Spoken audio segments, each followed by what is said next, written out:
en parlais hier soir, en cas de grand froid, il y aura des coupures d'électricité. Et le gouvernement anticipe les conséquences graves qu'elle pourrait entraîner. C'est une information Europe 1. Nous avons pu consulter la dernière version de la circulaire qui sera envoyée au préfet par Matignon.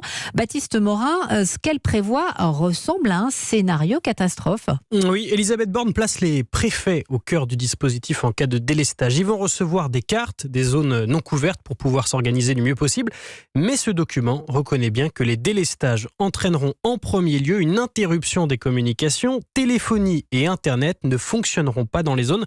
Voilà ce qu'on peut lire dans cette circulaire qu'Elisabeth Borne va adresser au préfet et que nous avons pu consulter en exclusivité. Cela confirme l'information que nous révélions la semaine dernière. Les services d'urgence ne seront pas joignables en cas de délestage. Matignon mise tout sur le 112, le seul numéro interopérateur, mais le document n'assure pas que ce numéro sera joignable en cas de coupure de courant. Ce que l'on comprend également, c'est que ces coupures pourront durer plus de 2 heures, notamment parce qu'il sera souvent impossible de redémarrer les antennes relais à distance et qu'il faudra une opération humaine, un déplacement. Le document prévoit une permanence dans les mairies pour aiguiller dans ces moments-là les Français vers les services de secours.